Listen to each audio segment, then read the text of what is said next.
Hey, welcome to Snifle. I'm Tucker. I'm Todd. Oh gosh, Mr. Haney isn't scrolled up enough yet. Mr. Haney? Yeah, he's not scrolled up enough yet. He's still within temptation range. Oh, you must have the whole thing in temptation range. That's funny. Yeah, I only have to scroll up a little bit to find him. That's too close. I have to scroll up for ages. Weird. I have my chat bar pressed all the way against the screen like a pressed ham. Well, even then, what? Oh, right, because you don't get these, or do you? I don't think so. I mean, I've got a couple of recording ended. Yeah. Okay. All right. But there it is. Best of Mr. Haney. Right above the 1,000-meter mosey. Yeah. All right. So how's everybody doing tonight? We're doing great. We're all rearing and ready to go. I'm looking at these notes again. This chaotic. It'll be fine. It'll be fine. Gotta convince myself at the top. Yeah, it is a little bit chaotic. Even though I'm gonna copy and paste it anyway, I am gonna say, hey, welcome to Snideful. Willkommen to Snideful. I guess that is our thing. I said it wasn't going to be, and now it is. Did you say it wasn't going to be? Yeah, too bad, I guess. Yeah, I said that is not going to be our thing. I can't help myself. Willkommen to Snideful. It is pretty fun. It's a lot of fun. Those pesky Germans shouldn't have made it so fun. Oh, so Germans. Yeah. So tonight, our main chunk is imperialism, and we are starting with the news. I laughed multiple times at the notes. I laughed. At first, I didn't get it, but then when I clued into what straight public affairs was. We keep giving her odd jobs. She was going to be straight psychiatrist. So maybe straight everything. Yeah, straight public affairs. Yeah, I like that. So I was thinking that today's starting news bit would actually be what drives us off and sends us into a vacation. What drives us off and sends us into a vacation? Yeah, I figured that maybe we were in the news again, but that it would be just like a really kind of lame, just to remind everybody watching the news that these two guys still suck. Sponsored by... Yeah. I don't know, I couldn't think of anything. The first Monsanto. But like we haven't done anything new. They just want to repeat a previous episode that just so everybody knows those guys are still out there and they're still shit. We don't like them. We've got your Tucker and Todd news on the ones. Get our own little segment every week. Right after traffic. Yeah, because we don't get any. Hey-oh. Because we don't get any traffic? Yeah. Aww. Oh. We're trying. We're working on it. Damn. Okay. Yeah, let me try to... How can I arrange my thoughts? Why do I feel disorganized right now? Because the cast we were hoping to kind of rewrite here was very all over the place. Yeah. It took a lot of extra work just to sort it out. Okay, did we... I feel like at the end of the last episode we said that we were going to go on vacation, or was that just you and I discussing, saying, hey, next episode we could bring that up? I think we might have, but I see no harm in doubling down. Yeah. Okay, so we come back to the news. It's some sort of redundant segment. Yeah, they've run out of stuff. They've somehow run out of stuff to talk about, so they just want to give everybody a reminder. Oh, did they make that statement? They turn to each other, they don't realize that the cameras are still rolling? Wow, I guess we've really run out of stuff to talk about. Yeah, especially if somebody's shuffling their papers at the time. Or do we double down on, these are some of, what's his name? I was going to say Lenny Loosejocks, but that's not the right name. Lenny Loosejocks. Why did that name come into my head? Anderson Coopist is who I was trying to think of. So these anchors who are doing the news updates now are his old unscrupulous news anchors, and so they might actually be relishing in the fact that they're sharing redundant news that nobody actually needs to be hearing. They may well just. And Lenny Loosejocks is from a game called Lenny Loosejocks Goes on Walkabout. Yeah, he's come up on our show. I think this is the third or fourth time. Yeah. Never with a name association like that. No, I don't know why it happened. I just saw a skinny character in my mind, trying to organize all the characters. It's interesting. The human brain is weird. The human brain is a lot of things. And a lot of the things that it is are weird. Yeah, just the shit that's in there. Yes, I think that they might well be relishing in that they can deliver already told news and still win. What is the state of the news studio? Has it kind of recovered? Are there still? I guess there still Oh, would be bullet holes in the wall, right? I think maybe they've patched them up with like either really fresh plaster or they've just used like some white duct tape to cover them up. I do like that. Some really half-hearted attempt at repair. You know, like the kind of stuff you see in that "Trust me, I'm an engineer" memes.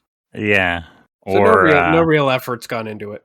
I don't know if you would call it a "Trust me, I'm a landlord," but I've been seeing a lot of like sketchy landlord fix videos going around. That's because everybody's really mad at landlords right now. Mm-hmm. They put the name Lord right in the title. What were they expecting? Yeah, it's feudalism. It's returned. It never left. No, it always just dresses up different, which is sort of a little bit of a part of where we're going. But moving on from the news, so the news story is about us. Are we watching it, and that's why we choose to turn it off? What was the move? I think either we turn it off or we're gonna need Jay to turn it off. I was thinking that we're watching it and either we become disheartened by it or possibly we start yelling and arguing with the TV. Or And were and then we? and then maybe the news anchors hear us. Because it's Oh, always that's funny true. when the TV talks back to you. That's true. Well, that actually reminded me. We were talking a couple weeks ago about Canadian concerned children's advertisers. Do you remember the TV telling you to be careful of what you're watching? Yeah. The animated television, he would flick on and off, on or off. I remember. Memories. They're intrusive. Do you remember? I remember. I remember. But what I was gonna say was, were we gonna do like a meta thing of like, are we really gonna do this 3 times in a row? Yes. Oh, is that what the news guys say? The news guys. Oh, the news guys in the middle of reading the news are like, are we really gonna start an episode with news 3 times in a row? You're not supposed to say that. Yeah, the Tucker and Todd go, huh? What are they talking about? Oh, that'll be like one of those glitchy moments. Yeah. Just like a very brief realization on their faces. Eh?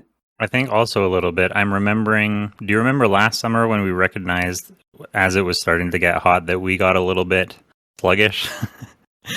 I think I feel a little bit heat sluggish. I, on the other hand, am fairly cool. Oh, well, lucky. But you know, I'm just naturally sluggish. Mr. Wazowski. Yeah, it's Heroin.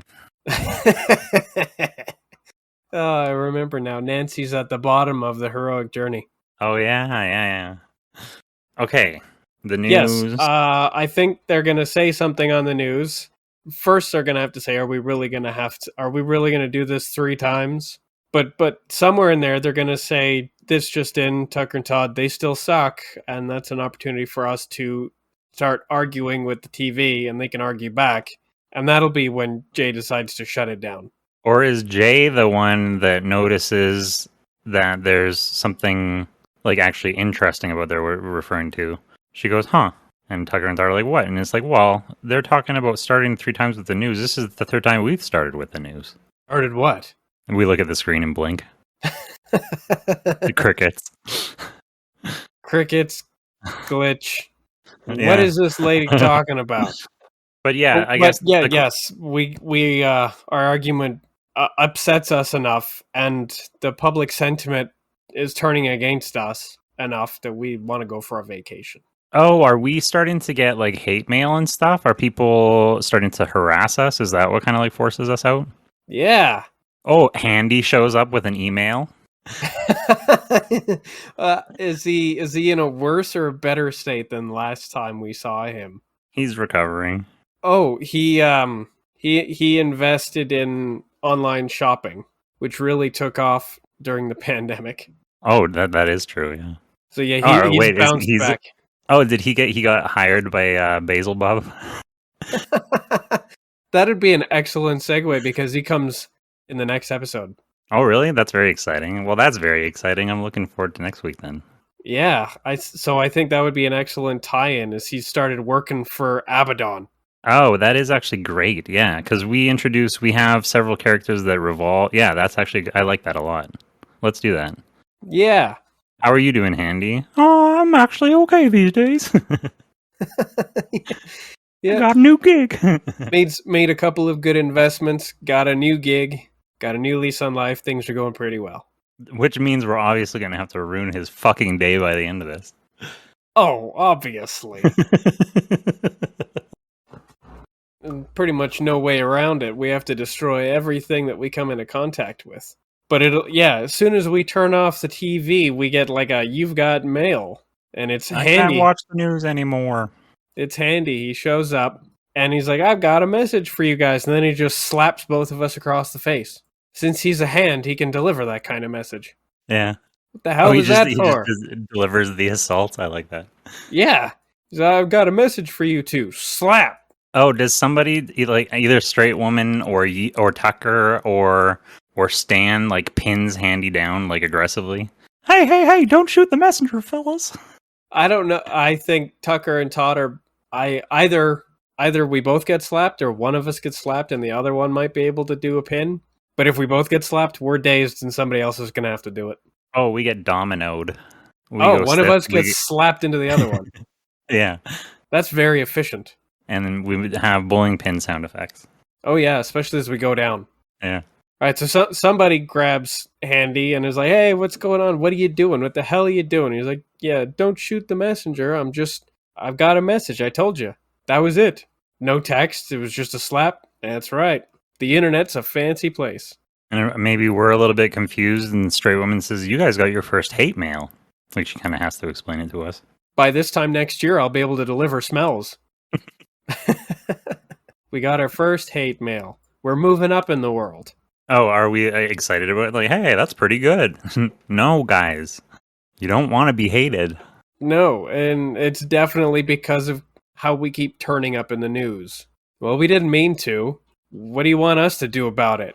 Well, you did say you wanted a vacation. Maybe now's the time to take it. Is it led to in conversation like that, or do we start developing like stress symptoms? Our tops boil over or whatever. Oh, you want to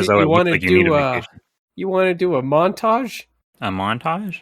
Yeah, where we get progressively worse from like all kinds of symptoms of bad publicity. Hate mail is just the start. Okay, yeah, I guess that is actually more fun. Multiple different kinds of hate mail. It's the Harry Potter owl getting letters thing. Yeah, somebody throws a brick through the window and it's wrapped in a piece of paper that just says like, "You guys are dumb, the things you like are dumb, and you're not as attractive as other people." And then somebody throws a piece of paper wrapped in a brick, and at first we're like, "Hey, this one doesn't. At least this one's not mean."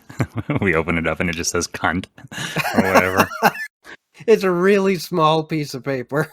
Oh, that reminds me of, or it's one of those things. My grandma used to have a thing. It was a rock on one of her tables, and on the top it said "Turn me over," and then when you turned it over, the other side it said "Thank you." So we could do kind of like that, a brick or a rock, because sometimes it's just on the thing, right? You turn it over and it's just like poop. Somebody sent us poop. It's one of those spring punching glove things. Oh, I like that. I think we definitely need to get hit in the face several times. Yeah. We've already been slapped, but I don't think that's enough. I think full on boxing glove on a big goofy spring. Yeah, I think that'll be the rule of three's progression. Is it will just be increasingly severe forms of blunt trauma to the face. Oh, I think then that means that the brick hits one of us. Oh yeah, that's good. And I want the that's the second one. Yeah, and I want the boxing glove on a spring to actually hit one of us so hard that we fly out of our shoes. Oh, does it come out of like a bouquet of flowers? So we set it up 1, 2. It's the angry letter. Now it's a brick through the window. We might have to do more than 3. How are we going to do this? I think a brick in the face. I think we can manage with 3, especially if the brick like pings off of one of our heads and hits the other one in the head, so it gets us both.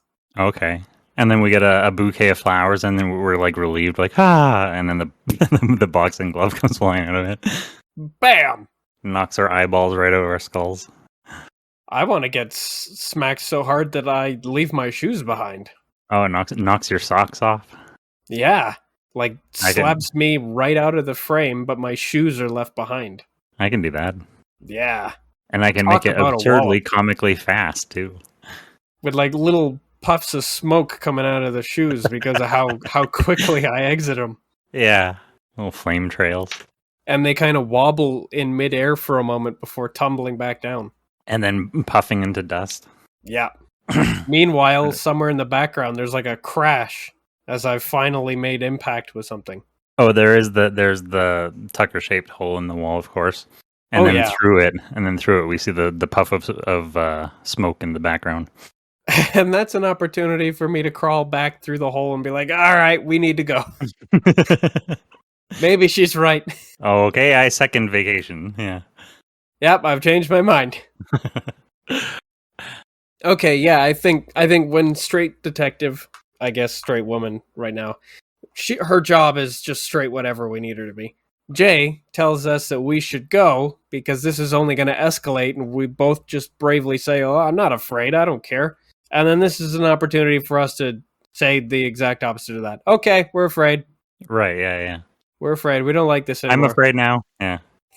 Yeah, we're officially scared. And then we go into the car, and when we turn the ignition, the news radio station comes on, and everyone yells, "No!" Yeah, and we quickly.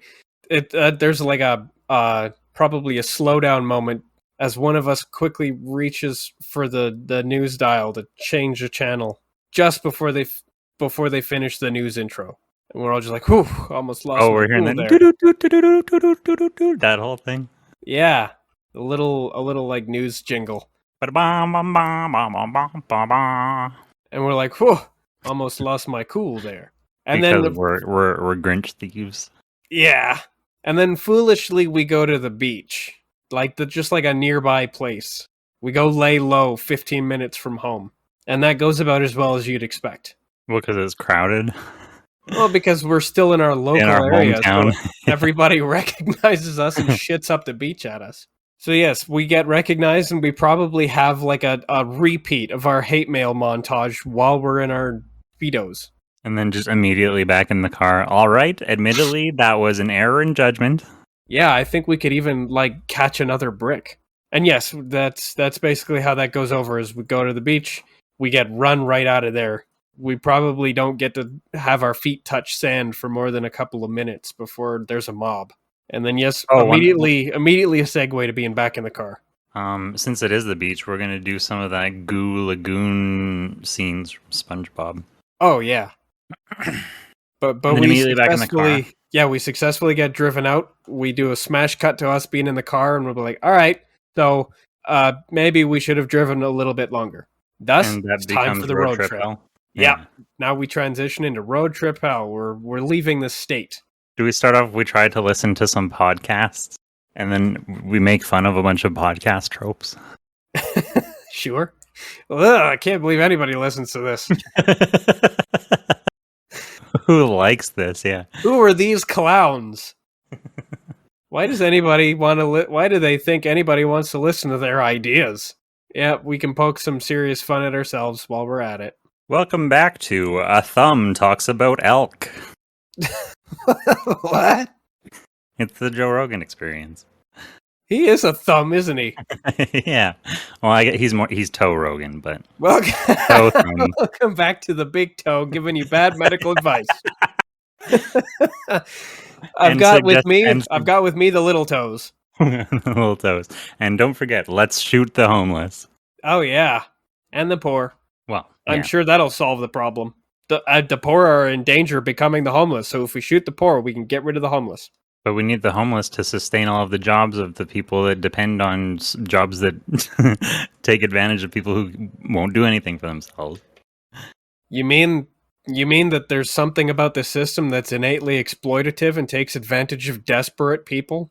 I would never suggest such a thing. No, because that would make this system unethical by design. And now a word from our sponsor. Mm-hmm. This week's sponsor, Hope. Nope. Oh yeah, nope. It's the is that a thing? Is the Obama Hope sign with the H crossed out and an N? I think I saw either Hope, Nope, or just Nope. Oh yeah, it's a thing. Of course it is. Yeah, of course it is. Too easy to not be a thing. Yeah. Oh. Okay, so we're on a road trip now. We listened to some podcasts. What else do we have in here? Yeah, the podcast does not last long before somebody decides that maybe we should do something about our public perception. And what's everybody's go-to for improving their public perception? Public affairs? It's a PSA. So we're gonna try to write a PSA for ourselves. Our straight public affairs official has suggested that we write a PSA or two on subjects that are important to the now. I included a couple of options because we've already drifted into that territory in the episode that we're doing. They are the things that we discuss, and I'm really happy with. I did like the keeping the donkeys. I liked the donkey melting line. In addition to I forgot to include that one, but that one's got to go in here. Today's discovery, or not necessarily discovery, revelation regarding different bones. Yeah. Yeah, it keeps donkeys from melting.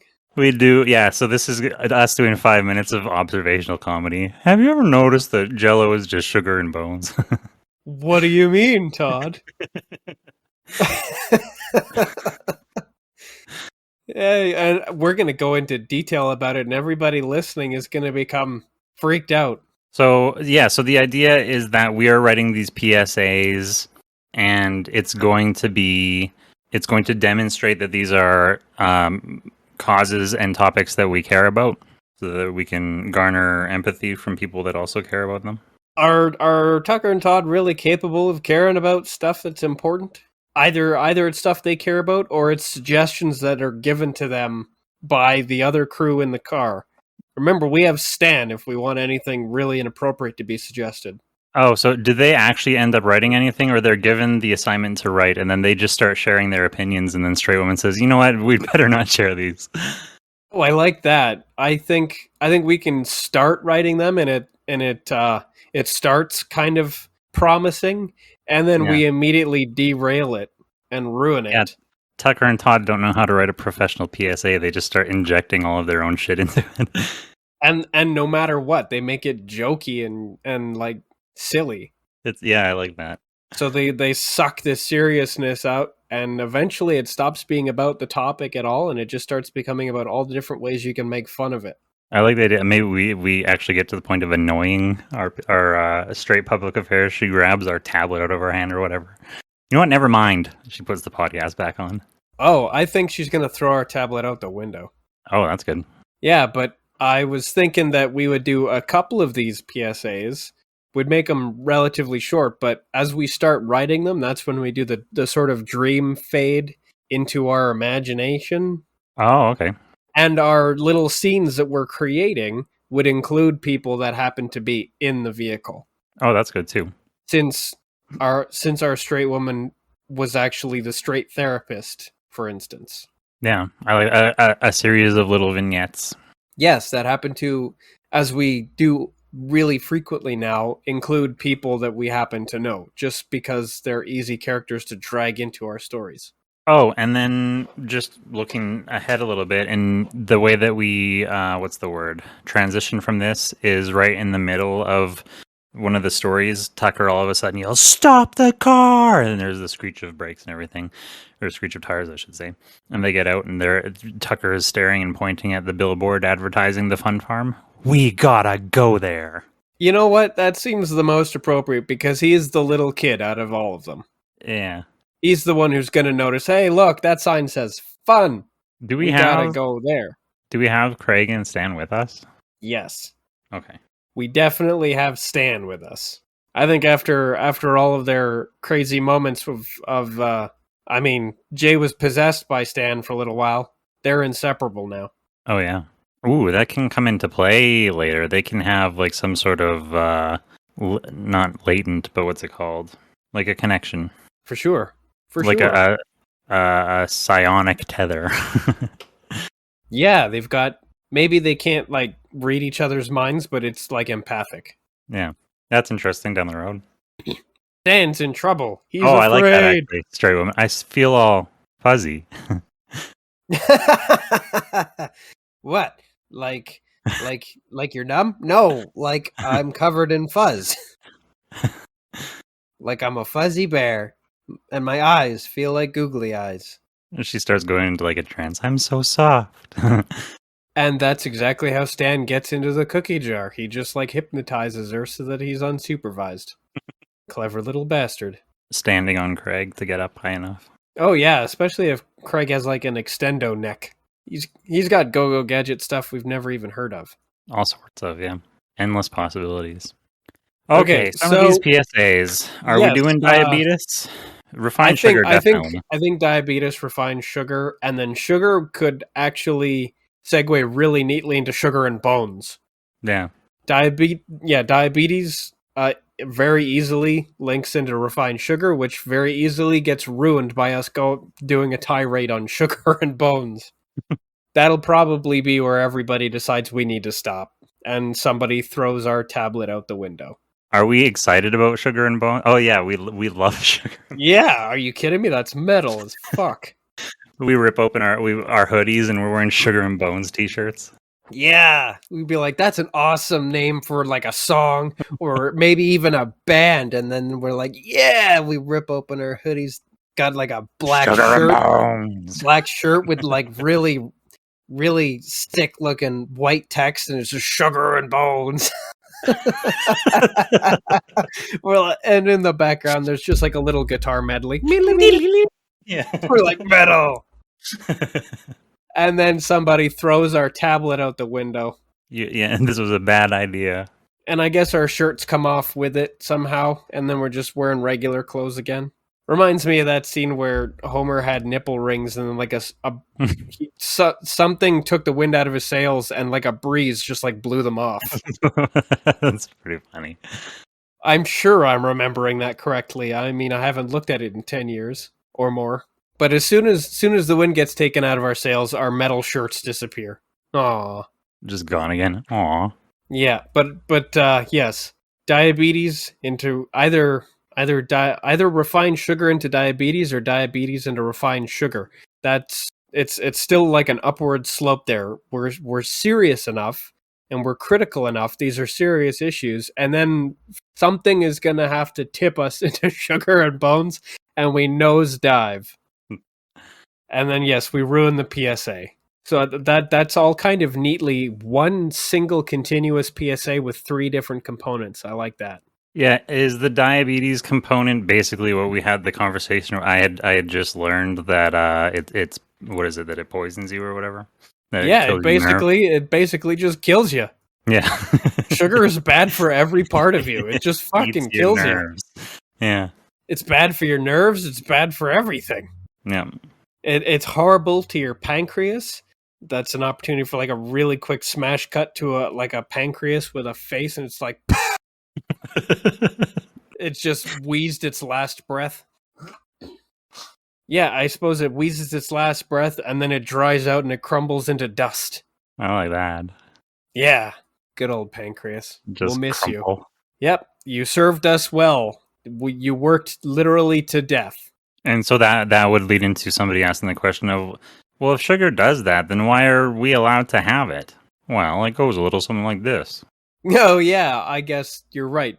Diabetes into refined sugar, and then we get to talk about the history of like the refined sugar industry and lobbying, and how pro sugar, anti-fat propaganda has given everybody pretty much the exact opposite of the right idea.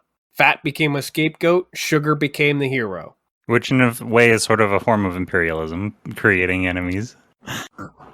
Oh, the imperialism of the refined sugar industry.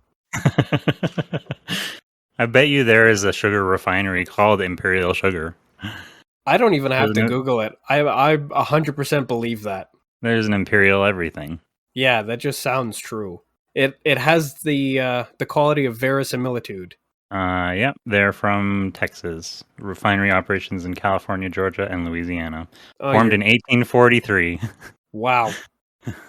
Yep, it just had the quality of sounding true. That's the kind of thing that is real. If there's an Imperial oil and an Imperial tire, there's an Imperial sugar.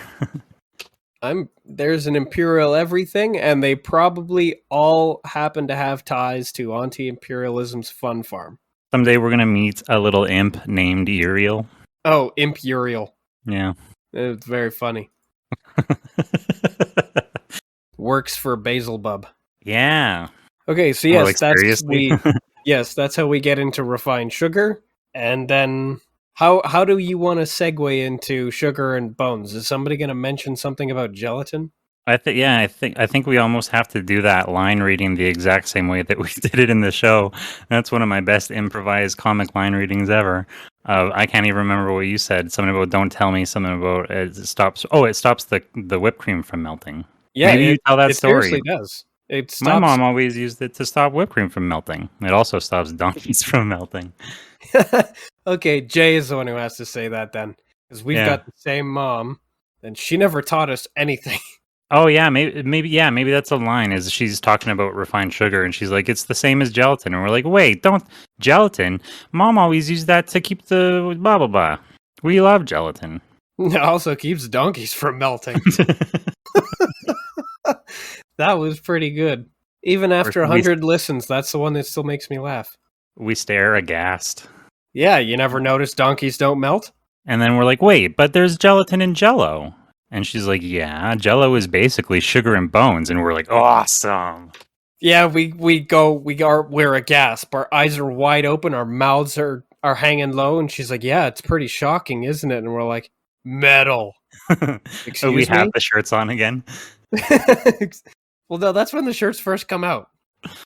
Oh, was it then? Oh yeah, it was sugar and bones. You're right. Yeah, and we're like, "Metal." She's like, "Excuse me?" We're like, "That's the most metal thing I've ever heard. Sugar and bones. That could be a song or a band name." And then that's when we can rip open our hoodies and be like, "Yeah, sugar and bones." Mealy, mealy. The radio is guitar playing the medley. latest Sugar and Bones song, and she's like, "How do you guys do that?" That's right. Oh, how do you guys do that? That would be very funny. And now the latest from the latest album of Sugar and Bones. I melt donkeys. That's great. That literally sounds like a fucking Cannibal Corpse song or something. Yeah, no shit. I melt donkeys. Metal has become predictable. Very. I'm amazed. Metal and hard rock and that whole thing. Like I'm pretty amazed by some of the genres that people are able to keep like touring the country, playing clubs, doing. Oh yeah, that The there's looks that some still of these enough people that want to listen to it that they'll pay and show up. some of these 55-year-old men out here with those bedazzled jeans on doing hard rock in the clubs. It's astounding. You know, I'm just mad that they're successful and I'm not. Yeah, maybe. They are successful. Well, they're more successful anyway. I'm never going to be doing podcasting in a club. No. That would be pretty funny, though, doing a national podcast tour. That'd be pretty weird. Would be pretty weird. I'm at the stage where I cannot imagine anybody wanting to like fill a room of people to sit and listen to us do this. But many podcasters have said that about their own podcast before, so who knows? I imagine many people in many rooms individually with nothing else to do listening to us. I certainly couldn't imagine anybody like buying tickets, booking that day off, and then coming out to a collective communal show. But who knows? Maybe someday as we get older. Did you ever listen to? Oh, I'm gonna forget the name of it. Vinyl Cafe on CBC Radio. No, I did not. Have you heard of it? No, I have not. It was this gentleman named Stuart McLean, and he would write short stories about a small town in Newfoundland, New Brunswick, somewhere on the west coast. And it was just a little like slice of life, like Americana, Canadiana kind of stories, with like little moral lessons and whatnot. But then he would as a radio show, like read his short stories as like a 2-hour or 1-hour show or whatever, and then occasionally would do it as a live show, and it was hugely successful all across Canada. And they're actually really great. But he's got this great. His voice sounds like what's his name from It's a Wonderful Life? Jimmy Stewart. He's got like a James Stewart kind of voice, and it's very soothing to sit there and listen to his what's the word? Not parable. I Whatever. would just Like call it tales. idyllic tales. Yeah. Just listening to him tell tales that are generally benign or pleasing.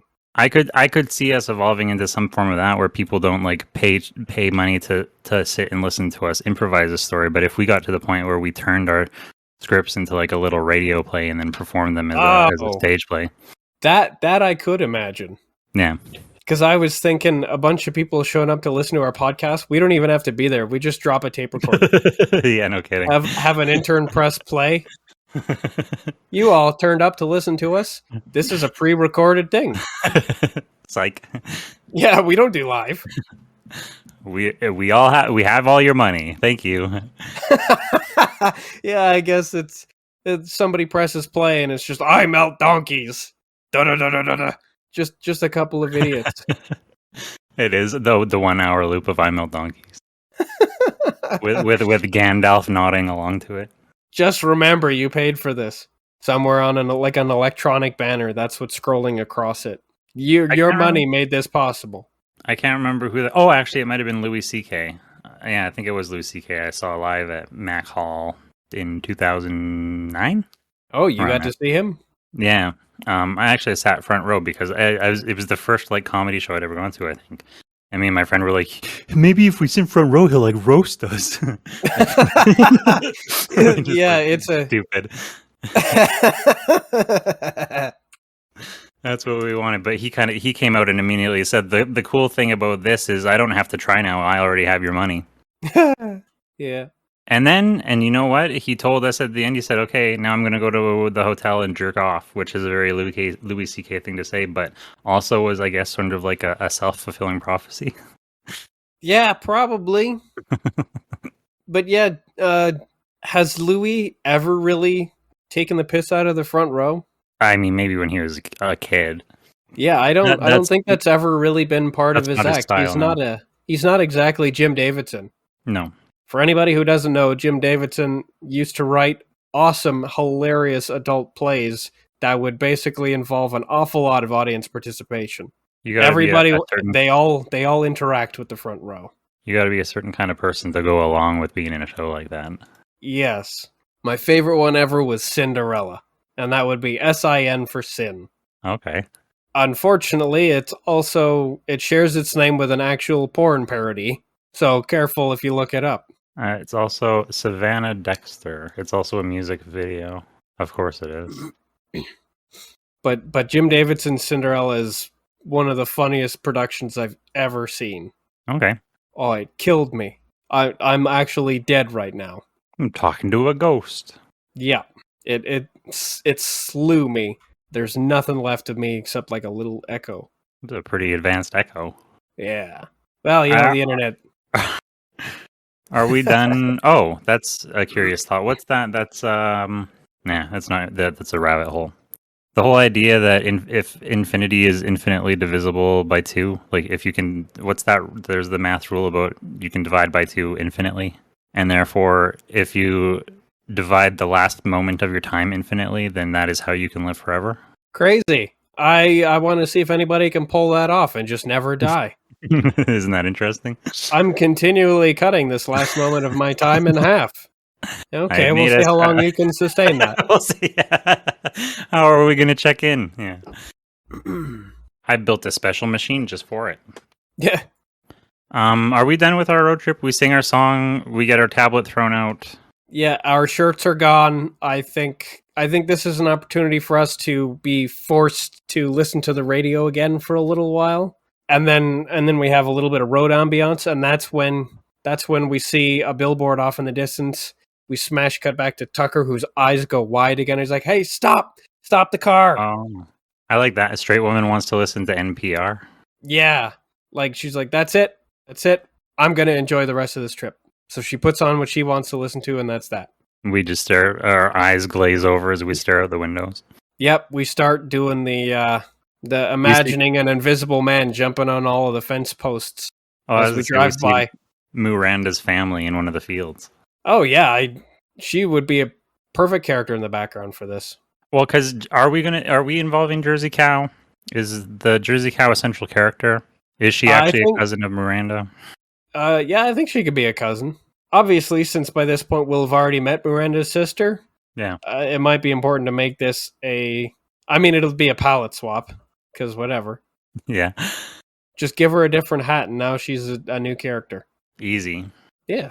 But yeah, we have the boring, and then all of a sudden Tucker sees slime on the brakes. We get out, and I think we can probably just point at immediately the sign, and it says next exit. point at the sign, and we're like, we need to go there. We can have a little bit of like, okay, fine, whatever. Maybe there is actually something that straight women has wanted to see there. You know how moms like to go to the agricultural tent at the Stampede? Oh yeah, I think we'll have to twist her arm a little bit just because she doesn't want to give us what we want because we've asked for it. Oh, but do they have the big eyes? We have to do the please. do they have a special guest celebrity performing on the music stage that she has a crush on or something? Did we do that Interesting. before? We did her crush before. That was during the coldest case ever. Oh right, yeah. And was Robert Stack. Yeah, we crushed that crush. There was nothing left of it by the time we were done. God, we put stacks on stacks on stacks in charge of a Waffle House. Who? Yeah, I was wondering if there was some way to involve a new. Oh, is Jersey Cow a celebrity? And straight woman sees Jersey Cow, who vaguely resembles Miranda, and is intrigued and goes, "Oh, like she's the featured special guest and performing on the quadrant stage. It's Jersey Cow." And she sees that on the billboard, and she's like, "Oh, well, maybe we can go check it out." Interesting. Yeah, I think that works. That's the last little bit of push that she needs. She maybe has like a wistful little memory, a dreamlike vision of Miranda kind of superimposes over an image of Jersey Cow. Yeah. By the way, did you know that? Because I feel like I've come like around a bell curve of misinformation and reinformation or whatever. Did you know that the term lesbians, comes from the Isle of Lesbos? I thought it did. Well, I thought it did when I was a kid, and then somebody was like, "No, you're just making like a word association. You're conflating the two." But it's no, because this woman Sappho's was like I know all about Sappho. So yeah, you know all about it, and that led to sapphic nature, and then people who had sapphic nature were called lesbian. I mean that makes sense to me. Sappho did a lot of that. Yeah, a lot of sapphic writing. Sapphic, yes. Yeah. So Sappho was from Lesbos? Yeah, that's where she was from. Well, that'll do it. Yeah, that's all it takes. Okay, so yeah, as we agree and pile back into the car, the camera maybe lingers on the billboard, and as we cross dissolve to the location, the theme music type thing, the still image on the billboard becomes animated, and that's where we are. Oh, okay, that's good. Yeah, that's great. And I've been imagining that it has a Dulop is a happy place, but we've done that later. Yeah, we do that when we time travel to the future where everything is really strictly divided. Yeah, and now do we want to do it twice so that when we do it then we can be like, this seems familiar? I'd be perfectly happy to do it because I don't think that will ever get boring. No, let's do that again. Yeah, it's a very good trope. Besides, this is Auntie Imperialism's fun farm. It seems like exactly the kind of place that would have like a sort of propaganda song for its entry. Oh yeah, definitely. Right as you get there, it's already starting. Now, it did occur to me that we should eliminate wolves from the entire thing. The concept of wolves? Yes, because the people inside the fun farm are the same kind of basic people as those outside the fun farm. Mm-hmm. So if there's cows and stuff inside, then that's what's outside. That's what's outside. But they're being like propaganda painted as wolves, and they've been radicalized so that they're a danger to the collaborator cows. I'm trying to. I mean, we can mix this a little. Maybe. Isn't that what Russia's doing a little bit? The Ukrainians are like if you try to suggest that there's something inherently about the cows on the outside that makes them hate the cows on the inside. I'm saying that that there are no wolves, and that the people being propped up by this military-industrial complex are the exact same people that they're afraid of. Right. I don't even. What was the context of the wolves? How did the wolves work? The wolves were supposed to be what the fun farm was protecting everybody inside from, and then they were left for the wolves when the fun farm packed up and left. Right. Oh, so there's signs everywhere saying "Beware of wolves," but there hasn't been a wolf in 100 years or whatever. Yeah, there are no wolves. There never were. Oh, But the has there people never been such a thing as a wolf? not in this area. Okay. There have never been any wolves here, but There are no piranhas in Africa. the wolves are the scapegoat. Right. All of the people that are outside of the blanket of the fun farm's protection are being painted as wolves to serve as a scapegoat to legitimize the fun farm. Right. And now, so I'm trying to parse some of this with the fun farm being like a family amusement park. How did that work again? Because we're saying the people in the farm are the people in the farm people who work there. I can't even remember now. Well, we decided that the cows in the farm were milked during the day and slaughtered during the night. Oh, right. That's how I couldn't even remember. I've been imagining a place where a bunch of anthropomorphic cows are like operating a theme park, but it's a petting zoo where they present these nice things to come and give you the illusion that you're helping and loving them, but then at night you're funding their slaughter. Right. Okay. Yeah, it's the entire premise is look, we helped them. We're keeping them safe from the wolves. This is the sanctuary. Yes. Okay. Right. Yeah, look at what we have made. We've come over here. We've saved them from the wolves. Which is also sort of like we're helping them. There's a parallel there with the Tiger King and all of that nonsense. Yeah. So maybe he can work there. Joe, what's his name? Exotic. He got out of prison and got a job at the fun farm. He works there, and so does Francis. They're both shoveling something out of one of the pens when the animals aren't in there. Yeah. Dealing with straw with a pitchfork. Who are you? I used to work with tigers. They used to call me royalty. So yes, we pull up. We manage to enter because, of course, we're a bunch of people. People are allowed to come and go. Those deemed as animals are kept here under an oppressive state of protection. Oh, did they actually have like a security? What do you call it? Like the turnabout or turnaround or whatever it's called? The turnstile. A turnstile security. Like they have like they're making sure that you're human or animal before you go in. Yeah, they've got a security checkpoint and stuff because they don't let any of the cows out and they don't let any of the wolves in. Does one of us make an observation like this is mildly dystopic? Well, I'm sure it's for our own good. Look at all the signs. As we're entering these like turnstiles and we go through like a man trap and have to get buzzed in, and then we get scanned over and patted down, and then we go into like a device that spins around and checks us for heavy metals and other poisons.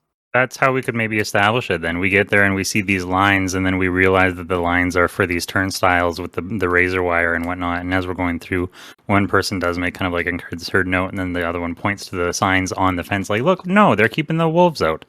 I'm sure this is fine. Yes, that's it. It's to keep the wolves out. It's for our own protection. That's how the propaganda gets you. There's somewhere in the background, there's a little sing-song going on. Does that set off straight woman's straighty senses of like a little like wolves? Like, does she know that there have been wolves, or is that outside of her knowledge?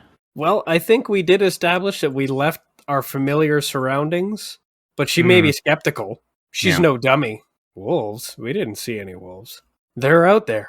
Maybe we could refer to that on the drive. Maybe we're in a very arid place. I don't know, but we could refer to that on the road trip of like, maybe at one point we try to play I Spy, but we don't see anything, and that is something that's referred to, that it's dead out there. I spy something that is kind of gray. Is it that same Longhorn skull that we've been driving past for the last 25 minutes because it's the only thing out there? Yes. This game sucks. This game does suck. I spy something that is rolling. It's the tumbleweed that's somehow keeping up with us. It turns into a horror. Like the tumbleweed is chasing us. We're terrified and sweating. I think it's gaining. Thriller music is playing. It's like, have you seen The Hitcher? Tug on your shirt collar. It's getting closer. It's inside the car. It is inside the car. It's just sitting there. How to get in here? It's got googly eyes. How did it get? Who put those eyes on it? There's Stan with like one of those really old craft glue sticks. He's got a glue gun. Whatever he's got, he looks guilty. Or he's doing the Muttley snicker. Well, he's caught red-handed, but then he's gonna immediately turn back into his seat and just like snicker into it. Because obviously we're sitting in the back, so he can just turn away from us. Are we in our station wagon? He's in the very back, looking out the back seat. Oh, is he in the backpack? Yeah. Well, then yes, he's the most dangerous person in the whole vehicle. Okay, so I was thinking, that little derailment. Yes. Once we get in, there's multiple layers of security, and they get more and more like friendly looking and benign the further in you go. Yeah. So that the razor wire and like the high security layer, that's all immediately outside, and so we become kind of assuaged as we enter. Oh, this is nice. Yeah, once we get to the proper interior, it's like a cute little drawbridge and stuff. See, this is fine. Yeah, it's idyllic. There's butterflies and Look, it's fun. Oh, God rays and whatnot. Yeah, and we've got like birds singing. It's fun. A little apple orchard with doe-eyed cows and whatnot. Fountain. Look, it's charming. And that's when we hear the music. Was the music outside when we rolled up, or is the welcome to Auntie Imperial? Yeah, it from the very outside, it probably looked vaguely like a concentration camp, but it had bright signage. Oh, that makes the transition, the dissolve from the billboard to the actual place even funnier then, if it is like a not as advertised. Yeah. At least it certainly doesn't look that way on the outside, but once we get inside, everything looks like the Pyro's dreams. It's just cotton candy, rainbows, and smiles. Yeah. There's a guy with a kiosk over there, and he's super happy. He's smiling as he gets cotton candy ready. He's even singing along.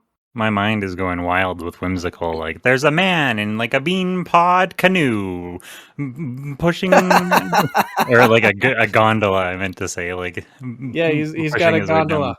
Down the chocolate river or whatever. Gosh, I hope that's chocolate. Oh, it's cow shit. It's the sewage river. There's a sign with, like, a skull and crossbones. Do not drink. There's just like the bones of a few unlucky children nearby who did what that one kid in Willy Wonka did. It didn't even clean it up. Yeah. No, they're on the other side. They're on one of the spooky sides in the layers of security, so they're not quite visible from the inside where everything is so nice. Oh yeah. Maybe it's just one set of bones, and it's directly a reference to that kid from the Chocolate Factory. Augustus Gloop? Is he the one who immediately got down on his belly and started, like, handing the chocolate river into his mouth? Yes, he did. Yeah, well then that's exactly what position this kid is in, but it's just bones on the shore. I like that. That feels like a Simpsons joke. Yeah. Back when it was The Simpsons. Right, yeah. First 6 seasons Simpsons. Yeah. And the camera can just pan right by it. Doesn't stop. Nobody noticed it. It's just there in the background. Now I was thinking that there would be entertainment. There would be, like rides and attractions. And each of them on the surface would look innocent and fun. And of course, Tucker and Todd, as I say, are easily amused, but there's an opportunity there for each of them to have kind of like a subtext that's vaguely sinister. And the more we're exposed to, the more suspicious Jay becomes. Oh, we're getting increasingly brainwashed, though. Yeah, Tucker and Todd are very suggestible. So they're having a great time because they only take in the surface level stuff. Yeah. They're superficial. They're dumb. Our Jay, on the other hand, probably puts on her like little trilby or whatever and becomes straight detective once she's seen enough. I've seen enough. She pulls out her little flask. Yeah, just one sip and she's suddenly black and white. Oh, that's great. Yeah. Yeah, she drinks it and the color fades right out of her from top That's down. her noir elixir. Yeah. In fact, there's even like a water effect as her color cascades away. Yeah. And then she can put on her little trilby and she's like, that's it. And she breaks off from the group. Tucker and Todd don't notice because they're having too much fun. But now they're unsupervised. Oh, I will say this is probably not exciting to you. It may be interesting, though. I did learn how to animate gradient changes on objects this week. So new opportunities, new styles, very exciting. Yeah, we can change the color of things, which rather than just like swap, it's one thing and now it's the other. Now they can fade from one thing to the other. That's awesome. Yeah, that's just like a new film technique. That's very exciting. it'll go very well with the noir thing. Especially now that I know we can do that, I can write it into stuff. Yeah. Okay. Sorry, distraction. Oh, so she's starting to clue in. Attraction distraction. Attraction distraction. So I guess we should figure out what some of the attractions are then. Yes. There's rides, there's a music stage. Is it an animatronic performance like Chuck E. Cheese kind of stage? Oh, I would love an animatronic performance because then we can just like we can fit in a Five Nights at Freddy's reference in there. Oh, is it? And they're playing Sugar and Bones and Straight One's like, that'd be seriously? awesome. That would be awesome. Sugar and Bones. She's like, how do you guys do that? And the lyrics involve how some of the cows are being turned into gelatin. Yeah, it's right in the song lyrics. But you don't know what happens at night.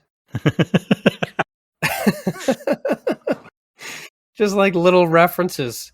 And we're like, see, it's harmless. Tucker and Todd just start headbanging. They don't know. They don't read between the lines.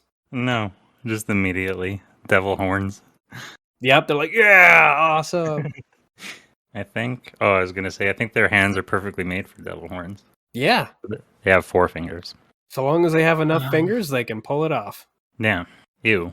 That's what. Yeah.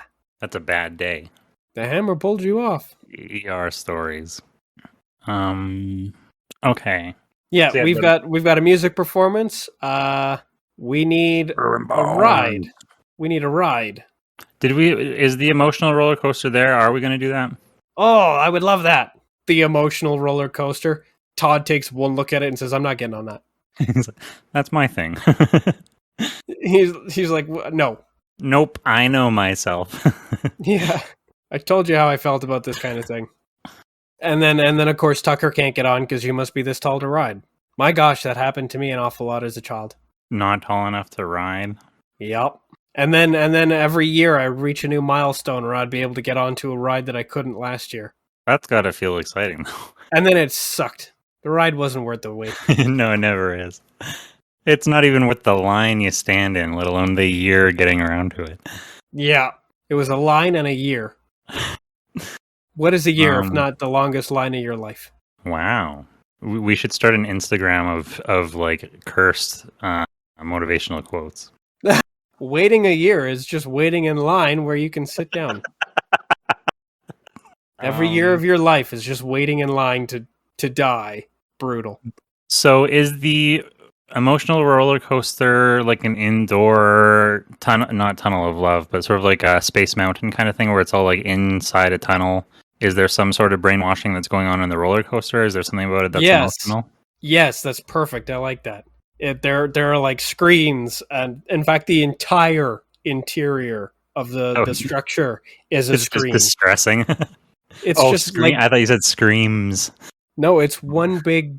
One big It's screen. like it's a concave dome Yeah, screen. So you are completely surrounded yeah, by totally. propaganda. So no matter where you are on the roller coaster, you're absorbing and witnessing some kind of propaganda somewhere in the structure. And I mean, I guess this is a good opportunity. There should be social media. We should refer to the fact that social media is the weapon that preys on the emotionally and mentally. Uh, I don't want to say necessarily unstable, but The um, vulnerable. vulnerable. Yeah, vulnerable is the perfect word. Yep. So there's just like Vulnerable. TikTok. There's just TikToks playing or Instagrams. As part of the subliminal messaging involves lots of stuff about how we're helping them. You can Right. help them too by Oh, it's following all the us on Instagram. yeah charity cases and ALS challenges and whatnot. Support the Indian farmers. Support the cows. Support the Indian farmers by doing a bunch of transactions through our company. And now a word from our sponsors. Because, of course, they've got, sponsorships from the refined sugar industry. Right. Imperial sugar. Maybe How we'll is call it how is Imperial every Sweet. Oh, I do like that. Right, because it's sugar Imperial Sweet. Yeah, because Imperial sugar is apparently a real fucking thing. But something tells me Imperial Sweet is entirely made up. Sounds like a lingerie brand or something. If you spell it different, it's a track from the Rogue One score. Hmm. Oh, That's right. sweet with it. The Yeah. sweet. Yeah. Imperial Sweet is a bakery in London. God damn it. Well, I mean, that doesn't matter. I'm just curious about these things. Figures the English would have an Imperial everything too. Imperial. So, yeah. My ancestors are smiling down at me, Imperial. Can you say the same? Oh. Is Auntie Imperial like the CEO and founder and owner of Imperial Sweets, and then the Fun Farm is like their corporate sponsored little project thing? Yeah, it's probably one of their subsidiaries. Okay, I like It's that. it's one of their projects. Yeah, because I mean, we are sort of going in at Disney now too. Oh yeah, Disney. So no here, no doubt, anti-imperialism owns a media corporation too. Disney does support the military-industrial complex. Did you know this, and do you know how? Go ahead and tell me. I'd love to hear about it and tell Films that everybody else. films that portray the American military in any way have to be the American military is given final cut of those films. And so many films that Disney has produced portrays, especially in a positive light, the American military. It is propaganda, but the military supports because they are given final cut. The military gives funding to those studios that portray them, and so Disney and the military-industrial complex are supporting each other. That makes sense. Disney has been part of America's propaganda machine for a long time. Yeah. Especially some of their jokes about the Nazis. That little bit about Hitler. Where? Oh, Disney cartoons about World War II. They Oh, did the old ones. do Yeah, propaganda. of course. Well, that was where the business was. I think we already had this conversation about Mr. Seuss. Yeah. I've downgraded him from Doctor. He's now Mr. Seuss. He's just Seuss. You were never a doctor, you fraud. I don't even capitalize his name when I type it. Well, we miss you, George. I don't want to discuss it, but I am just curious if Andrew Tate is showing up in your algorithm. No. Oh, well, you're blessed. Well, I mean, now that he's shown up in here, it's only a matter of time. Well, I guess probably right. We're every week we make a wish list for the machine of everything that we don't want to see. Oh, I like that, a wish list for the machine. Yeah. Is that a premise? I think it's another band name. That's more of a power metal band. The wish list of the machine. Or actually, what is Pierce Yeah, like I that? think Or it sounds I more think emo. I think that's one song title by Sugar and Bones. Oh, okay. A wish list for the machine. The flesh is weak. It becomes gelatin. Wait, what is the flesh is responsible? Is this also a All song? flesh is responsible. I think that's part of the same album. It's just it's a technological singularity album. Very nihilistic. It's all about the downfall of humanity due to the machine. I like this high concept band. Yeah, never heard of a metal band that went for that. It's only all of them. Every single one of them. Okay, how about a third attraction? We've got our indoctrination roller coaster. A third attraction. So we've got the stage. We've got should we have some sort of like a fun house, like House of Mirrors sort of thing? Oh, that would be lots of fun to write and animate, I'm sure. Some kind of a fun house, yeah. Oh, that'll be a nightmare to render.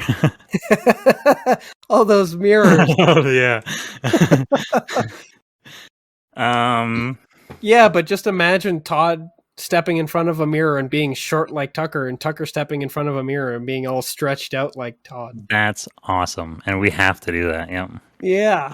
And then Todd stands in front of one and he looks like a human. Doesn't have a spiky face or whiskers or anything. And then how'd they do that? He looks like a possum. Yeah, that's the true self mirror. Is Columbo with us? Oh, I think he should be skulking around somewhere. Maybe he didn't come with us, and he actually just happened to have already been here. Oh, that's fine. We catch him walking around with some balloons and some cotton candy. You come here too? He's wearing that the outfit that Genie is gonna wear to Disneyland when he gets set free. Yeah. He's embarrassed. He's like, "Oh, you guys weren't supposed to see me in this. It's supposed to be his day off or something." That's really funny. But we ran into him, and yeah, he refuses to go into the funhouse. He doesn't want to go in front of any of those mirrors. I know a trick when I see one. Yeah, you can't bullshit a bullshitter. Now, I was linking immediately when I thought House of Mirrors, I was thinking that it had something to do with like self-image, but that's more in line with the social media thing and not necessarily imperialism. But it is all creating vulnerable minds. Yes, and I think that it's a tool of imperialism, especially modern imperialism. Yeah? Yeah, especially if we get into, notions of a more fascist style where self-image is a big part of it. Well, I guess identity is it's very much part of nationalism and all that. It's very much an us versus them. It's all about othering and generating a sort of unified national identity that vilifies this scapegoat. So how the self-identification works is a big tool there, which is of course why fascism is having a big comeback this last 10-15 years. So I guess that could be sorry. You guess that could be oh yes, I guess that could be. Sorry, I've invented a new toy and I need to put it down because it's distracting me. I turned my tripod into the world's biggest fidget spinner. Okay, I put it down. It could be a literal analogy, a literal metaphor of going into this House of Mirrors and literally your view of yourself being literally obscured and obfuscated. That's a hard word for me. Obfuscated by these things, warped. You come out the other end just like fuzzy with like, I don't know anything anymore. Oh, you stare too long at the wrong reflection, you wind up trading places with it. Yeah. Oh, like Get Out. Yeah, you wind up getting like all stretched out, and you stay that way. Yeah, your self-image gets distorted. That's actually, I kind of like that. We become what we behold. I like this metaphor then. Yeah, we get to see some people walking in one particular configuration, and then they walk back out all twisted and strange. It also kind of speaks to like dysmorphia and these types of things. Oh yeah. Seeing something... People get like a twisted self-perception. Yeah. Now I'm beautiful. Why be you when you can be me? Speaking of Canadian PSAs for kids. And then you come out with like a corkscrew for a neck. So that... Sorry, I have to. My brain. So that you can get throat fucked by a duck. Gross. Or a pig. Or a pig, yeah. I want to know who designed some of these things. God's a fucked up individual. Yeah, I'd like to have words with them. Some of the things I've seen. When I don't know how much this trope gets out of Christian circles, but there was a trope coming up in church that you can tell that God has a sense of humor simply by looking at giraffes or platypi, whatever. Well, God has a sense of humor. Okay, but can we actually talk about what a platypus is and how that's not a sense of humor? Yeah, that's Those are dangerous motherfuckers. Oh, right. They're venomous, aren't they? Yeah, they're like venomous and electric. And but their venom is like in like a toe claw, so They're psyducks. they're ridiculous. I don't know if just because something is weird doesn't mean it's funny. God, No. I think they can also echolocate or something like that. Like they have sonar or something. like most of us get over our it's weird so it's funny sense of humor sometime in like early adolescence. Some people never give it Oh, up, though. electrolocation. That's what it is. That just sounds like an actual superpower. They locate their prey in part by detecting electric fields generated by muscular contractions. That's fucked up. Oh, great! So they can track you by your own muscle movements. They've got like a motion sensor for your own like electrons. In 2020, research in biofluorescence revealed that platypus grows a bluish-green color when exposed to black light. They're from another place, dude. I love that conclusion. They're from another place. They're not from here. They don't belong here. They came. This is an invader from the outside. Yeah, they came with octopuses and stingrays and mushrooms. They all came on an asteroid together. Oh, and horseshoe crabs. Yeah, those two. I think that's a premise now. We're gonna go ahead and find out that they do originate from the outside. Oh, great. Oh, holy We're gonna fuck. find a platypus colony. Is that what our gnomes are? Platypuses? Do you think platypi? Is it actually platypi or is it platypuses? Do you think a platypus would make a suitable gnome / leprechaun / elf / goblin? Well, I'm imagining I'm imagining like a gopher from some property, from some cartoon, dressed up with like a hard hat. And so I can see. I can imagine is Sid the squirrel. Well, I guess it should be. Or I guess that's not the squirrel's name, is it? Oh, Scratch. Scratch. Scrat. Scrat the squirrel. Yeah. Off. Both of them make me think of our gnomes. So something a little bit more like literally alien looking, something looking like a homunculus. Sid the sloth. I want to watch his Ice Age face. again. His eyes are too far apart. There's something that he's not from here.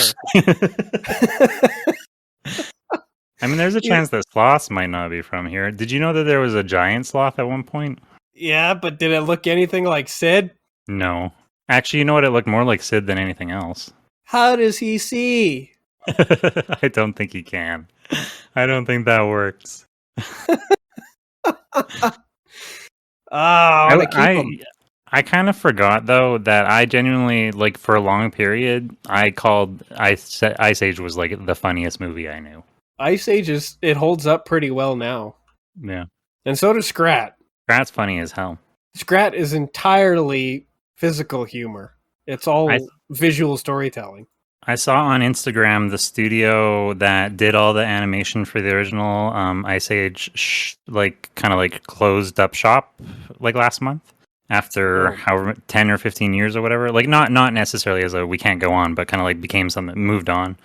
And we're like, we're all moving on to new projects now. But they ended that specific shingle or whatever by creating a little animation of Scrat finally getting his acorn. At long last. At long last, yes, it was nice. Well, I guess if you're gonna end it, that is how to do it. Yeah. All right, so we've got the Hall of Mirrors. It gives everybody. It almost works like indoctrination by giving everybody a twisted self-perception that manifests as their actual real selves. Then, if they're are you maybe long enough. Are you maybe supposed to go through things in like an order? You go through the Hall of Mirrors first, and so it makes you vulnerable. Or I guess it doesn't really matter. I figured it would be the Hall of Mirrors that makes people all twisted. Oh, right, because it makes them, twist their... Yeah, okay. Because there's your reflection, and it's all weird and twisted, and then if you stare at it for too long, as soon as you walk away, you realize that it's actually... Yeah, you are now your reflection. It's all weird. Well, yeah, and that also speaks to, like, self-talk. If you look in the mirror long enough and say, I am the thing that I see, then you will just start believing you are that thing. I am the thing I see. Okay. Yeah, fucking Rene Descartes looking in the mirror. I am the thing I see. And don't gaslight me by telling me I'm not. Okay, so we're we're going through this Hall of Mirrors. Jay is not. She's currently in straight detective mode. She's watching people come in and come out different. Okay, yeah, she's into like people observer mode. Yeah, she's detecting. Yeah. She's watching people enter all of these attractions and then come out changed. And maybe that's an opportunity for her, for the focus to stay on her, and she leaves. She goes wandering the park. She's going to have to run into Jersey Cow. Oh, does she hear Jersey Cow's voice performing on the stage and she goes looking for it, or does she bump into her looking for clues? That's an interesting question. I was thinking that she would bump into her because Jersey Cow is going to have to become part of the investigation. Jersey Cow needs to learn the truth. Right. That there are no wolves. What was our premise? Okay, I think so. We had this whole thing about the Jersey Cow being in therapy, right? Yeah. Most of that stuff became PSA. Okay, right, okay. But I still want to include Jersey Cow because we decided that she would become martyred. And I've figured out how I think it would be best to do that, is she needs to learn the truth that there are no wolves and that the cows on the inside have been othered from the cows on the outside by this fun farm that's held up by a lie. So I guess the cows are being exploited and deceived. So is she? I just need to kind of ground her context. Is she a cow that works at the fun farm? Or is kept there? She is kept there. I guess she's their cow celebrity spokesperson. Right. Okay, that's good. She's sort of the bridge. Oh, so she might even have sort of like a perceived extra heightened level of comfort that people go, look how well they take care of her. But it's sort of is also it's a facade. A facade, yeah. Yes, she gets to be held up as their example of look. It's very imperialistic if they hold her up and say, look how we've made her better. Oh, they carry her into her like nice limousine or like golden carriage or whatever, but the moment the door closes, they get the shackles put on her legs. She that's the thing, is she doesn't need the shackles. She is fully obedient. She's the house nigger. Yeah. She's bought her own press. Right. She wears their clothes. She speaks their language. So does something very imperialistic. Now we've got like white people turning Native Americans into Christians. Yeah, well, turning the fucking world into Christians. It is not important. Yeah, the Pope is coming to go talk about that right now. Missionaries. Yeah. Same energy though. She's been converted. Right. So has her path to enlightenment already started when she bumps into straight woman, or does bumping into straight woman the catalyst? Bumping into straight woman is a catalyst. Jersey Cow is the Cattle-yst. Yeah. I was thinking that straight detective would get to go through a whole new bonding experience for the cow lady, where they go detecting together. By the way, I don't know why I had to say Cattle-yst. It's literally Cattle-yst. Oh shit! That's right. It was already there.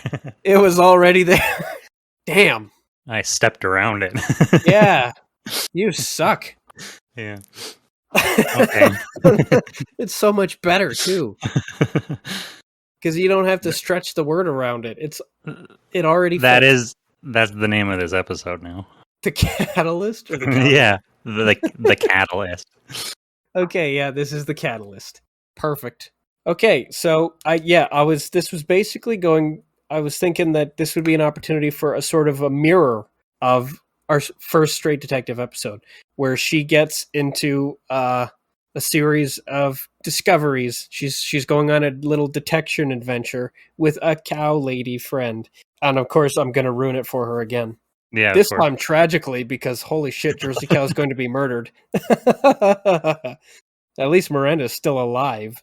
Oh, how meta would that be if we're describing the Jersey Cow getting massacred and it cuts out, the straight woman's voice goes, guys! And we're in the writing room, or I guess the car, writing the sketch. Oh, that's pretty funny. I think that would be unreal. That would be hilarious though if it was a meta all along, and we've just been driving that long that we got so bored that we wrote a story. It came up with a good one. I like that. Yeah, we saw the billboard and it inspired us. Yeah, maybe we never visited at all. We just popped it into our minds. We're like, hey, what about blah blah blah blah, blah dream fade? But I'm yes, kind of enjoying that. yeah, I like that as a way to immediately end this, because now that I think about it, we don't have a good way to end it. No. Just trail off. Yeah, so straight detective bumps into Jersey Cow. Straight detective is briefly starstruck, but at the same time, she's currently adopted a persona that's much more, hardline and unflappable. And since Aloof. she's fucking a larper.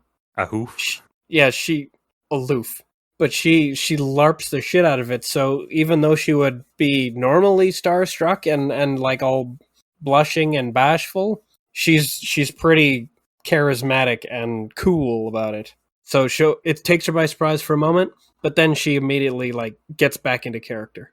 Yeah. And of course, Jersey Cow decides to stick around with her. She asks Jersey Cow a couple of questions about it, like, have you worked here long? Did you notice that some of this weird stuff's going on? And Jersey Cow's like, no, everything's fine. I get treated really well, blah, blah, blah. And then Straight Detective is going to start pointing stuff out. Jersey Cow can't quite answer those questions. And eventually the facade gets broken and she becomes suspicious herself. Then they go on their little detective adventure. She gets red pilled. Yeah, she gets red pilled. That's pretty much exactly what happens. Is eventually the wool gets pulled from her cow eyes, and she learns the truth, and that is the opportunity for they get separated somewhere. They're going to get separated somewhere, and Imperialism is going to find our Jersey Cow. Oh, interesting. Imperialism is there. Yeah. The Jersey Cow is going to walk into, like, I don't know, like the milking facility or something, and find a whole bunch of lobotomized cows or something horrible. Oh, is Jersey Cow is looking for straight women after they got separated, like checking different doors and whatnot? Oh yeah, I think that's a good idea. We love this one. They enter a facility. Yeah. So they enter a facility. They both go. They're like, we'll split up. We'll meet back here in like 5 minutes and see what we find. Oh, that's and fun. then they both get lost. It looks like a big red barn on the outside, but the moment you step inside, it's like concrete slabs. Oh yeah, industrial facility stuff. And that's when you're immediately like, what? And like there's steam, and you hear like industrial hydraulic machinery in the background somewhere, and so they split up. And plaintiff moos. Oh yeah, moo, moo, moo, moo, moo, moo. I said plaintiff, but I meant plaintive. Those are two different things. Oh yeah, we don't get to do the cow court case until later. We are. Do we already have a cow court case? I was going to say we need a courtroom drama. I don't think we have one. Yeah, I don't think we have one, but I think straight lawyer would be great. We just give her all the jobs. Straight attorney, yeah. Yeah, straight attorney. That's perfect. That's what it says on her card. Oh, excuse me, that was the wrong elixir. I need the attorney one. Oh, that's funny. Yeah, she accidentally puts on the wrong hat. Okay, so they get split up, and this is an opportunity for Jersey Cow to wander into the wrong room and finally discover the truth. The horrible truth. Soylent Green is made of people. Yeah, she has that moment, and there's only one door into this particular room. She turns around to go back out the exit to go find Straight Detective, but guess who's standing in the doorway blocking her exit? Jebediah, what's his name? What? It's gonna be anti-imperialism. Well, it is anti-imperialism, but it's Jeff Bridges from Iron Man, just because that's who I imagine standing in the doorway. Jebediah Stane. Yeah. Or is it Obadiah? Oh, it is Obadiah. I think it's Obadiah. Maybe that's maybe anti-imperialism is in an ironmonger suit. That does exist in our universe. What is the ironmonger suit for? Who had it? Jeff Bridges had it. Jeff Bridges? Because he likes LARPing too. He likes LARPing as his movie characters. So he used it to fly up to Basilbub Space Station once. And I mean, yeah. And so anti-imperial and anti-imperialism and a couple of thugs are blocking the exit. And that's when you get the villain reveal moment, where she's like, you know too much now. I can't let you leave. Oh, come on! I won't tell anybody. Just let me out of here. Oh, it's gonna also have to be one of those things where we would have seen an ad when we first came to the park, which features her doing like a catchphrase, and her catchphrase is gonna be recycled in an evil take when she Oh, discovers us. You know what I'm saying? yeah, I like that. Let us make you better. Right. Yeah. And then Let us make you better. and then she's like, "It's time to make you better." Yeah. And then next thing you know, sugar and bones. Sugar and bones. Da-da-da-da-da-da. I love sugar and bones so much. That's the best idea we've ever had. Well, it was your idea. Well, I was looking at my fucking bowl of Jello, going, I can smell it not being good for me. It's lime jello. It's basically sugar and bones. That's just like decadent barbarism. Well, see, that's what I couldn't tell. Is It's this? the perfect excess. It is. Is this excess? Is this disgusting luxury, or is it like primitive? It's both. Like it's one of those rare instances where they meet. You buy it in a color package. First of all, going into the amount of like how cardboard is made and shipped around the world and all of that environmental nonsense, and then you fill it with also I think the package comes in, or the sugar itself comes in like Tetra Pak. What the fuck is Tetra Pak made out of? I don't know, but it can't be as metal as sugar and bones. No, probably not. Sugar bones. Sugar and bones. Sugar and bones. Oh, I think that's gonna be an official band that shows up now and then. Now that Tucker and Todd have thought it into existence, how do you guys do that? The Do trope. what? I do love the trope in video games and cartoons where metal bands have a song that is also their band name. Oh yeah, for sure. Which actually I guess is probably based on hair metal bands doing that in the 80s.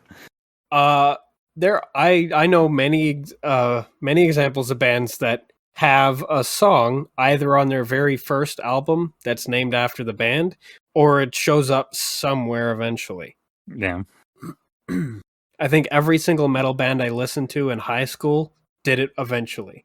Well, yeah, any metal band who had like, yeah, as we already said, like a concept album about like a fantasy narrative, they definitely have a song named after them. Yeah, if the band was named after like a historical event or some kind of like fantastical imagining, then yes, it will show up. Slayer, on the other hand, I don't think they ever did a song called Slayer. No, I don't think so. Because Slayer is just a word, it's just a name. It's not supposed to be an image.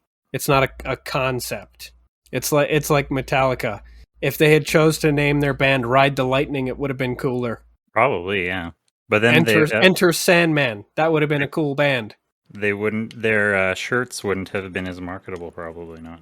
No, it's too expensive. They charge by the letter. We had to pick a shorter band name so we could sell T-shirts. Fuck art. We did this for money.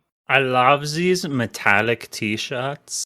You should have just called it Metallic. You could have saved a lot of money on that A. Well, I mean, there's that the band called, well, not, there's a band called Death, but also the band called, the death metal band Death. Yeah, and you know what? Metallica just could have been metal. Yeah, I was thinking, why not shorten it further? Make it just metal. Yeah. And you know what? My metal band that was to make fun of theirs, I just call it Meta. Oh, great. Have you ever heard of my Meta band? No, I haven't. You mean metal? No. It's a who's on first situation. Yeah. But okay, we need to wrap this thing up. Yes. All right. So Jersey Cow has been caught and cornered, and the camera's perspective is on her, and then like shadows loom over her, and it starts to close in, and then the scene darkens, and then it's just gone. Oh, are we gonna? And then maybe there's a moo, just like a moo of protest. Oh, and as the moo of protest happens, that cuts to straight woman whipping around, hearing the moo. Yes, she's like, Jersey cow? And then she makes a run for it, and by the time she gets to that room, there's no sign of Jersey cow. But There's no sign she of does. anybody. But there is some sort of clue. There's a clue because I think we're gonna have to do Getting that such thing. a clue.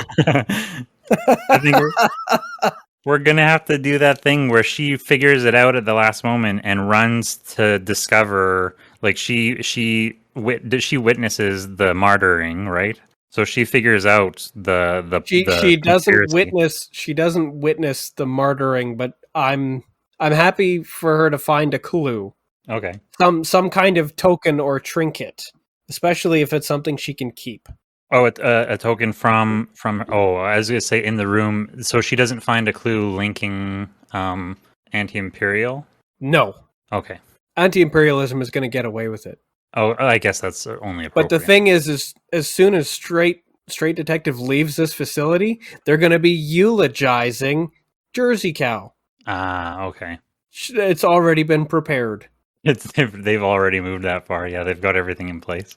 Yeah, during our very first instance of discussing this, we actually had Jersey cow walk in on her own funeral.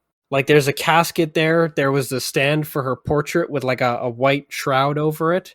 They were already. You're just in time. Yeah, you finally arrived. Our star, the star of the show, whatever.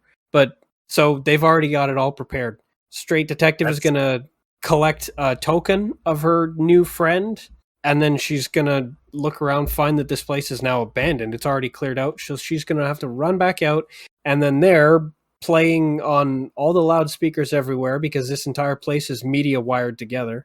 Is sad music as anti-imperialism herself is on stage eulogizing their martyr. She's been tragically killed by the wolves. I was gonna say, do we have a lowered into the ground joke here? But no, that's from Sendables. I think she gets lowered into a meat grinder. That's pretty funny. The little conveyor belt thing that they have at grave sites, but it's just lowered into a meat grinder. Yeah, she gets lowered into processing.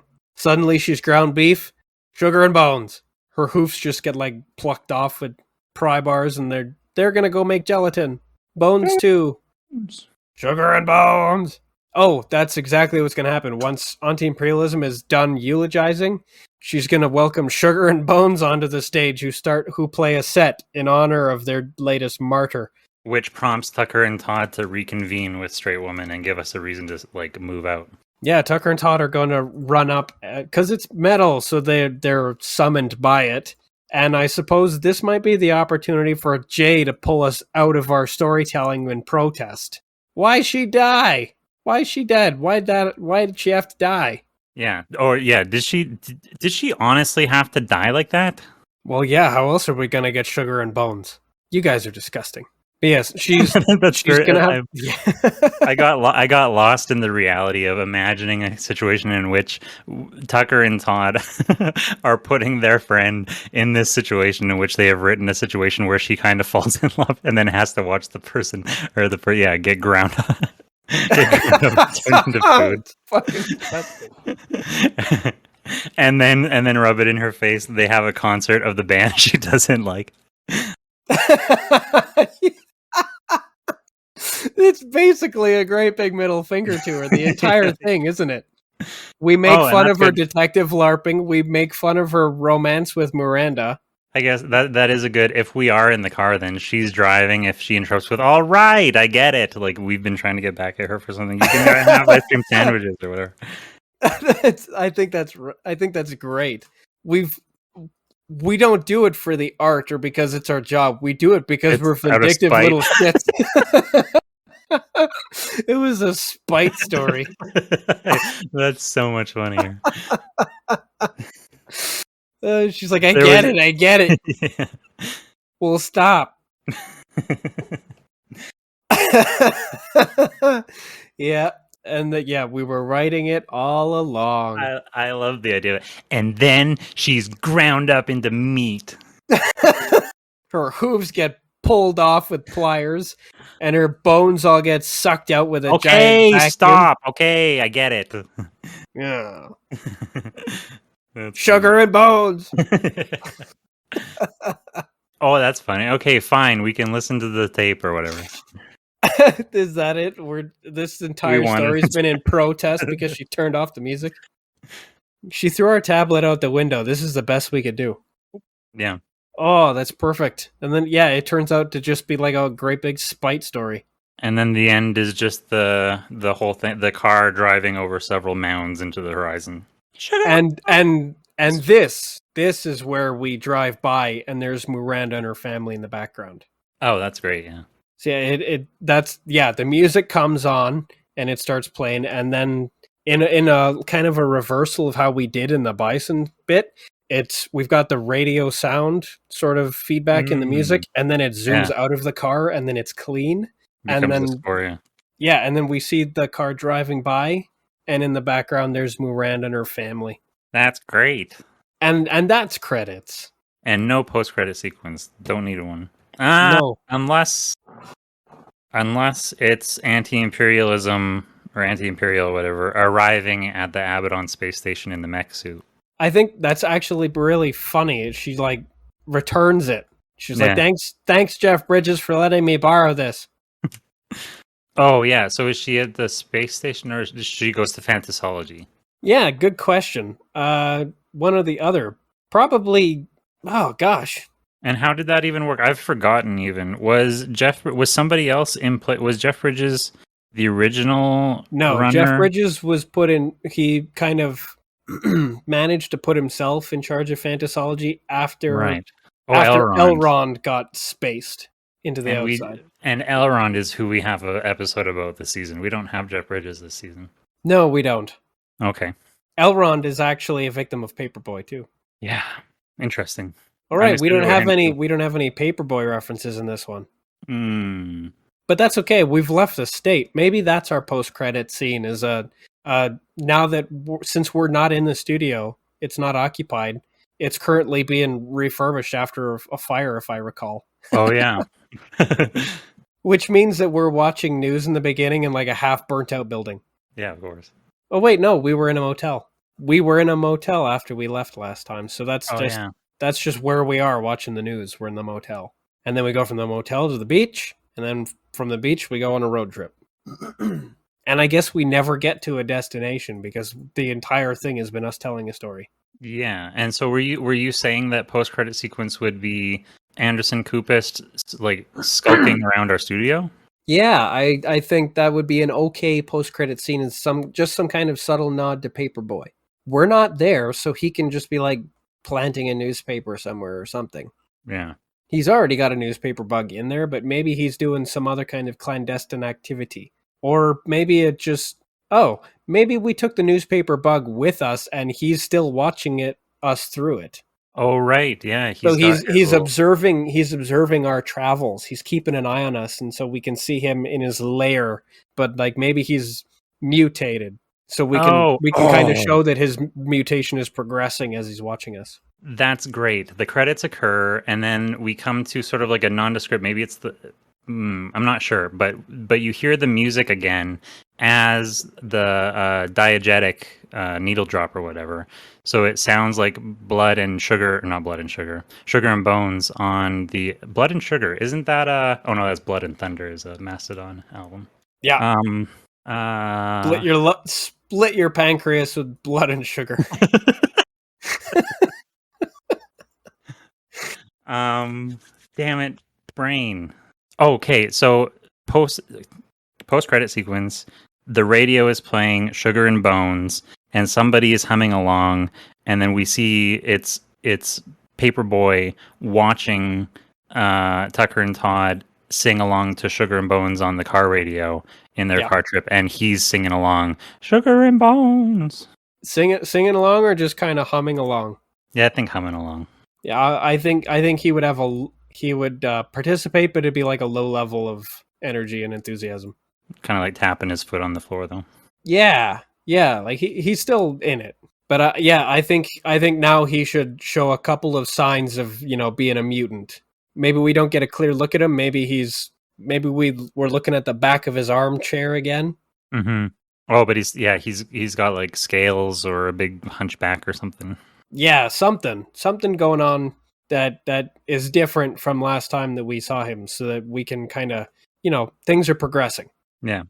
and Something he's very keeping an subtle. eye on us. So he's still looming, and he's changing, Yeah. That's good. and that's all we need of him. He's got plenty of time to establish himself. Yes, and I'm not sure what he's going to do next episode, but I think I know exactly how we start it. How we start next episode? Yeah, it's going to be the news again.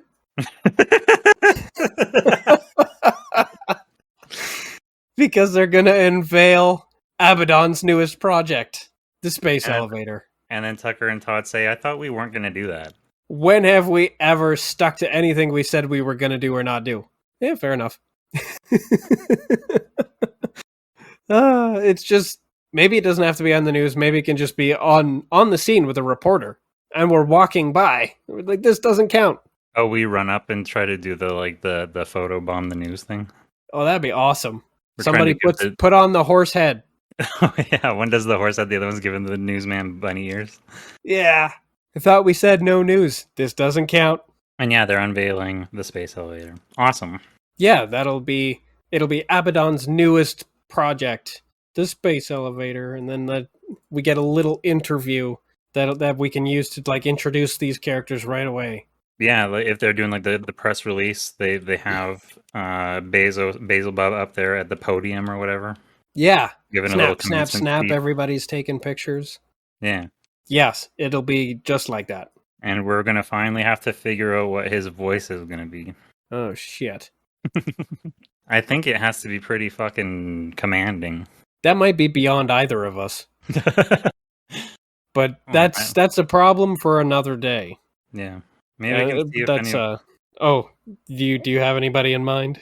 Well, I was going to see if I can start plumbing some of my new San Francisco friends. Hey, does anybody want to voice act for free? Well, you never know. Just don't promise to pay them an exposure, because we can't offer that either. No, I'm not doing that. Pay them an exposure. Tell them, no, it's absolutely free and nobody will ever hear you. 3 people will ever hear you, and we'll be 2 of them. The third person is in Germany. I don't know. It's Mom. Ooh. I don't know about Germany, but we do have a turkey. Oh, I remember once upon a time you were telling me that we had several regular listeners from Germany. Oh yeah, that did show up on the list. Yes, but they've since abandoned us. How do I look at it? Audience. Canada, United States, Germany comes in third. United Kingdom, Turkey, Brazil, Australia, Ireland. Oh, it's at least 5 people. Yeah. Well, I think we've had it for tonight, folks. Yeah, that was the whole thing. Thanks everybody for joining Snideful. Yeah, we've been Snidefully yours. Snidefully yours. That's our greeting card company. It's basically that's the company that sells those bricks that happen to be wrapped around little notes. That's our greeting funny card. Express greetings. Yeah, little Drive-by rocket propelled cards. brick. That's funny. All right. Well, thanks everybody for joining us again. Join us next week. We're going to do this again. Well, yeah, well, in a few days. Actually, yeah, we we'll have a very short amount of time. We'll see you in 2 days. We'll see you. All right. Thank you for listening to Snideful. Hosted by Tucker and Todd. Right. I'm Gigi. And I'm Craig. If you'd like, you can send an email to snideful@gmail.com. Or search Snideful on social media. Which ones? I don't know. Great. Whose idea was that? I don't know. Classic. I'll just put a link in the description. You can do that? OMG.